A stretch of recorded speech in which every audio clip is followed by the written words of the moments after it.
இங்க ஒரு காட்டுவாசி ஒரு கிராமத்துக்குள்ள நடந்து போறாங்க. பார்த்தா அங்க யாருமே இல்ல. கிராமமே ரொம்ப அமைதியா இருக்கு. அங்க பார்த்தா சாப்பாடு இருக்கு. ரொம்ப நாளா பசியில இருந்த ஹீரோ அத வேக வேகமா சாப்பிடுறான். சாப்பிட்டுட்டு இருக்கும்போது சடனா ஒளிஞ்சிருந்த கிராம மக்கள் இவன கொல்ல வராங்க. சடனா அந்த இடத்துக்கு ஒரு பெரிய புலி வந்துருது. புலிய பார்த்த உடனே கிராம மக்கள் எல்லாம் பயந்து ஓடிருவாங்க.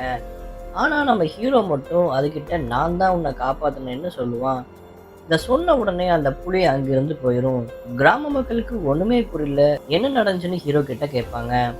அதுக்கு ஹீரோ கொஞ்ச நாள் முன்னாடி தான் அந்த புலி ஒரு குழியில மாட்டியிருக்கும்.